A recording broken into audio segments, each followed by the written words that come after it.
നമ്മൾ പല ആൾക്കാർക്കും വേണ്ടി ഉണ്ടാക്കിയെടുത്തേക്കുന്ന നിയമങ്ങളാണ്. പല ആൾക്കാരെയും പ്രൊട്ടക്റ്റ് ചെയ്യാൻ, പല ആൾക്കാരുടെയും ടേൺ ഓവർ കൂടാൻ. ഇതൊക്കെ പ്രമീ എന്ന നിലയിൽ കുറേ അധികം വൈകാരികമായിട്ടുള്ള പ്രസംഗങ്ങളൊക്കെ കേട്ട് അതിന് എന്താണ് നിലയിൽ കുറച്ച് ഡീറ്റെയിൽ ആയിട്ട് പറയുകയാണെങ്കിൽ, ഇപ്പോൾ മോഡിഫിക്കേഷനെ പറയുകയാണെങ്കിൽ അത് എന്താ അറിയോ, ഞാനത് അവിടെ ഇരിക്കുമ്പോൾ ഒരു ഫംഗ്ഷനായിട്ടോ ഒന്നും അല്ല കണ്ടത്. പെട്ടെന്ന് ഞാനും അവനുമായിട്ട് വർഷങ്ങളായിട്ടുള്ള പരിചയമുണ്ട്.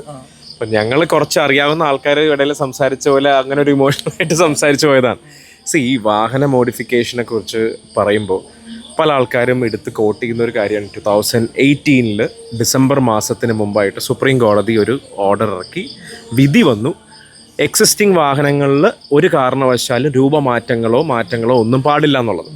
അത് ഒരു കേസിൻ്റെ പേരിൽ, അതായത് ഒരു ബസ്സിൻ്റെ ഷാസി സീറ്റ് കൂട്ടുന്നതും ബസ്സിൻ്റെ ഷാസി നീട്ടം കൂട്ടുന്നതിൻ്റെയും പേരിൽ വന്ന ഒരു കേസിൻ്റെ മുകളിൽ ചെന്ന് സുപ്രീം കോടതി വരെയും വന്ന് ഒരു വിധി വന്നതാണ്.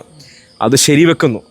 പക്ഷേ ഒരു വ്യത്യാസം എന്താണെന്ന് വെച്ചാൽ, നമ്മുടെ നാട്ടിലും ലോകത്തും ഓട്ടോമൊബൈൽ ആഫ്റ്റർ മാർക്കറ്റ് ആക്സസറീസ് അല്ലെങ്കിൽ കസ്റ്റമൈസേഷൻ ഇൻഡസ്ട്രി എന്ന് പറഞ്ഞാൽ it's A huge profit, it's A huge business. അതിന് നമ്മുടെ നാട്ടിൽ, കേരളം പോലത്തെ ഒരു സംസ്ഥാനത്തിൻ്റെ ഏറ്റവും വലിയ പ്രത്യേകത എന്ന് വെച്ചാൽ, വി ഹാവ് സ്കിൽഡ് പീപ്പിൾ. നമ്മുടെ നാട്ടിൽ പല ഇൻഡസ്ട്രികളില്ല, പല കമ്പനികളില്ല, പല തൊഴിലവസരങ്ങളില്ല എന്ന് പറയുമ്പോൾ, നിങ്ങൾ കാൽഗറി പോലത്തെ ഇന്നിവിടെ നടന്ന ആ ചെറിയൊരു ഔട്ട്ലെറ്റിൽ മാത്രം 25 പേരാണ് ജോലി ചെയ്യുന്നത്. കാറിൻ്റെ ഒരു ചെറിയൊരു ഏരിയ മാത്രം. അപ്പോൾ ഇന്ത്യയിൽ മൊത്തമായിട്ട് നോക്കിയാൽ, കേരളത്തിൽ നിങ്ങൾ ശ്രദ്ധിച്ച് നോക്കിക്കോ, ഇൻസ്റ്റാഗ്രാമിലും ഓൺലൈൻ മീഡിയയിൽ എടുത്ത് നോക്കിയോ, ഏറ്റവും കൂടുതൽ ഭംഗിയായിട്ട് കാർ കസ്റ്റമൈസ് ചെയ്യുന്നതും സേഫായിട്ട് ചെയ്യുന്നതും അതിനെക്കുറിച്ച് പഠിച്ച് പ്രോപ്പർ എൻജിനീയറിംഗ് ആയിട്ട് ചെയ്യുന്നതും കേരളത്തിലുള്ളവരാണ്. അത് നമുക്ക് ഒരുപാട് എക്സ്പോഷർ കൂടുതലാണ്. ഈ അവസരത്തിനെയാണ് ഇപ്പോൾ ഇരിക്കുന്ന ഗവൺമെൻറ് അതിനെ ഐഡൻറ്റിഫൈ ചെയ്ത് സപ്പോർട്ട് ചെയ്യാൻ മുമ്പോട്ടൊരു സ്റ്റെപ്പ് എടുത്തിട്ടുണ്ടെങ്കിൽ, ഈ പറയുന്ന നിയമങ്ങളും പല കാര്യങ്ങളും എല്ലാം മാറും. കാര്യം ഇവിടെ നമ്മുടെ നാട്ടിൽ ഇന്ന് കഴിവുള്ള ഒരുപാട് പിള്ളേരുണ്ട്. നിങ്ങൾ ഇൻസ്റ്റാഗ്രാമിൽ കാണുന്നവർ സ്വന്തമായി വർക്ക്ഷോപ്പ് വെച്ചുകൊണ്ട് നൂറുകണക്കിന് പിള്ളേരെ നൂറുകണക്കിന് വർക്ക്ഷോപ്പുകളാക്കാൻ ഇങ്ങ് കേരളത്തിൽ വളർന്നു വരുന്നുണ്ട്. ഇത് പ്രോത്സാഹിപ്പിക്കേണ്ടതാണ്, അടിച്ചമർത്തേണ്ടതല്ല. അത് ഗവൺമെൻറ് കണ്ടിട്ടുണ്ടെങ്കിൽ അതിന് അതാത് സ്റ്റേറ്റിൻ്റെതായ നിയമങ്ങൾ വ്യത്യസ്തമെടുക്കാം. അത് മോട്ടോർ വെഹിക്കിൾ ഡിപ്പാർട്ട്മെൻറ്റ് ഞങ്ങൾ 2019 സുപ്രീം കോടതിയിലോട്ട് ഇതിന് വേണ്ടി സപ്പോർട്ടിംഗ് ആയിട്ട് വിധിക്ക് വേണ്ടി പോയ സമയം, അവിടെ നിന്ന് സുപ്രീം കോടതി ഡയറക്റ്റ് ചെയ്ത് അതാത് സ്റ്റേറ്റിൻ്റെ ആവശ്യങ്ങൾക്കനുസരിച്ച് ഡീവിയേഷൻ എടുക്കാം.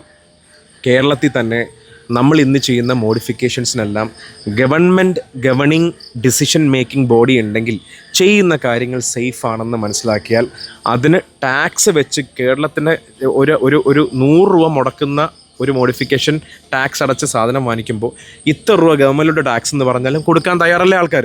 കൊടുക്കുക തന്നെ ചെയ്യും. ഇല്ലീഗലായിട്ട് ചെയ്യാൻ ആർക്കും താല്പര്യമില്ല. അത്ര പേർക്ക് തൊഴിലവസരമാണ്, അത്ര ആൾക്കാർക്ക് ഗവൺമെൻറ്റിനും വലിയൊരു ടാക്സ് വരുമാനമാണ്. അതുകൂടാതെ നമ്മുടെ നാട് നിങ്ങൾ എടുത്തു നോക്കിക്കോ, അടുത്ത വരാൻ പോകുന്ന വർഷങ്ങളിൽ നിയമങ്ങൾ മാറും. നമ്മുടെ നാട്ടിലാകും ലോക ബിസിനസ്സിൻ്റെ ഒരു വലിയ പങ്ക് കേരളത്തിൽ നിന്ന് തന്നെയാകും. ഇതൊക്കെ മാറും.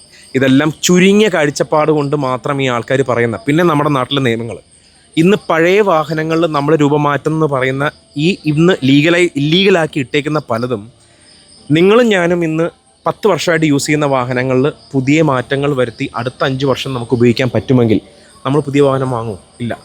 നമ്മുടെ ചുറ്റും നിൽക്കുന്ന പല ആൾക്കാരും പഴയ വാഹനങ്ങൾ പൊല്യൂഷൻ്റെ പേരിൽ പല കാരണങ്ങളും പറഞ്ഞ് വിറ്റാൽ മാത്രമാണ് പുതിയ വാഹനങ്ങൾ വാങ്ങിക്കുകയുള്ളൂ. ഇന്നിവിടെ നിൽക്കുന്ന ജയൻസ് ആയിട്ടുള്ള കമ്പനികളുടെ ടേൺ ഓവർ കൂടെയുള്ളൂ. അതിനുവേണ്ടി പല നിയമങ്ങളും ഉണ്ടാക്കിയെടുത്തേക്കുന്നതാണ്. ഡൽഹിയിലെ പൊല്യൂഷൻ റൂള് പറയുന്നത് ഇത്ര ശതമാനം പൊല്യൂട്ട് ചെയ്യുന്ന വാഹനങ്ങൾ നീക്കപ്പെടണം എന്നാണ്.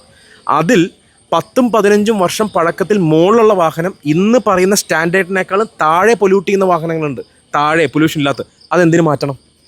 അപ്പോൾ അടച്ച് ഒരു ഇറ്റ്സ് ലൈക്ക് നമ്മൾ മലയാളത്തിലൊക്കെ പറയാറില്ലേ, നമ്മൾ പല ആൾക്കാർക്കും വേണ്ടി ഉണ്ടാക്കിയെടുത്തേക്കുന്ന നിയമങ്ങളാണ്. പല ആൾക്കാരെയും പ്രൊട്ടക്റ്റ് ചെയ്യാൻ, പല ആൾക്കാരുടെയും ടേൺ ഓവർ കൂടാൻ. ഇതൊക്കെ ഇന്നല്ലേ നാളെ മാറും. So keep the hope.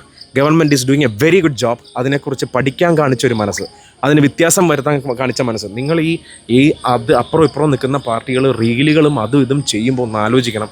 നിങ്ങളുടെ ബന്ധത്തിലും നിങ്ങളുടെ സുഹൃത്തുക്കളിലും നിങ്ങളുടെ എല്ലാം ബന്ധങ്ങളുള്ള പല ആൾക്കാരുടെ തൊഴിലവസരം കൂടിയാണത്.